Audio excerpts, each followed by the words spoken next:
ഒരു കല്യാണ ഒരുക്കൽ സീനാണ് നിങ്ങൾ ഈ കണ്ടോണ്ടിരിക്കുന്നത്. വളരെ അൻസണ്ണയുള്ള എന്റെ മുടിയെ അവൾ അൻസണ്ണ പഠിപ്പിച്ചോണ്ടിരിക്കുക. ഞങ്ങള് അഭിരാമിന്റെ കല്യാണത്തിന് വന്നാണ് ഗായ്സ്. ഞങ്ങൾ ഒരുങ്ങി. എന്റെ ഷോൾ വളഞ്ഞിരിപ്പുണ്ട്. ഷോൾ വേണ്ട ഗൈസ്. ഓക്കെ, ഞങ്ങളപ്പം ബാക്കി സംഭവം കാണാം. ഇതാണ് നമ്മുടെ ചെറുക്കനും ചെറുക്കൻ്റെ നമ്മുടെ എല്ലാവരും ഫ്രണ്ട്സും ഒക്കെ ആയിട്ട് നിൽക്കുന്നതാണ്. ആദ്യമേ വന്നപ്പോഴേ അവന് ഭയങ്കര സന്തോഷമായി. പിന്നെ എനിക്കും ഭയങ്കര സർപ്രൈസായി, കാരണം മുഹൂർത്തത്തിന് മുമ്പ് എത്തുന്നത് ആദ്യമായിട്ടാണ്. പിന്നെ അതുകൊണ്ട് കുറേ സമയം ഉണ്ടായിരുന്നല്ലോ. അപ്പം പിന്നെ അവിടെ തന്നെ ഇരിക്കാതെ ഞാൻ വിഷ്വൽസ് എല്ലാം പകർത്തിയിട്ട് കുറേ പേര് വെളിയിലുണ്ടായിരുന്നു.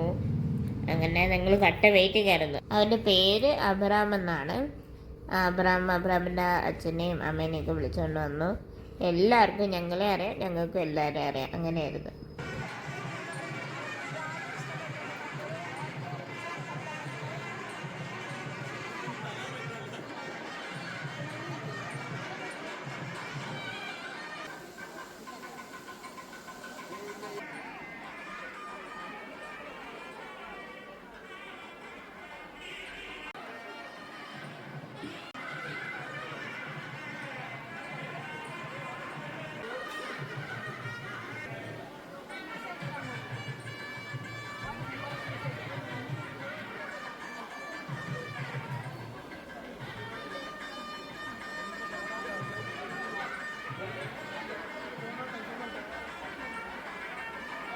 താലപ്പൊലികളുടെ ഇടയിൽ ഒരു ക്യൂട്ട് താലപ്പൊലിയും കൂടെ.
അങ്ങനെ ഗൈസ്, ആദ്യമായിട്ട് ഞാൻ ഡൈസിൽ കയറി. വീൽചെയറിലായ പിന്നെ ഡൈസിൽ കയറി ഫോട്ടോ എടുക്കുന്ന പരിപാടി ഇല്ലായിരുന്നു കേട്ടോ, കാരണം പടിയായിരിക്കുമല്ലോ.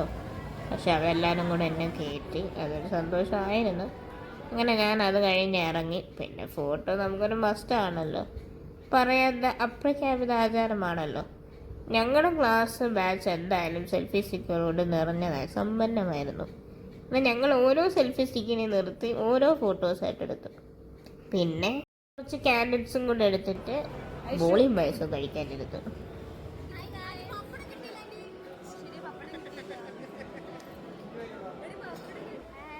നിങ്ങളെ കിട്ടിയില്ല നേരത്തെ.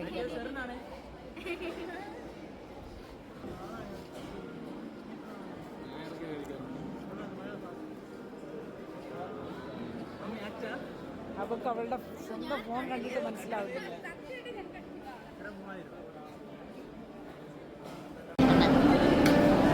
പിന്നെ എനിക്ക് പേഴ്സണൽ ഫേവറേറ്റ് ആയിട്ടുള്ള ലുക്കിലേക്ക് പെണ്ണും ചെറുക്കനും മാറി. എനിക്ക് തിരിച്ചു പോയി കാണാൻ പറ്റിയില്ല, പടികളുണ്ടായിരുന്നോണ്ട് വീണ്ടും കയറിയില്ല. ഫൈനലി നമ്മൾ കല്യാണ ഡേ ആയി ഗൈസ്.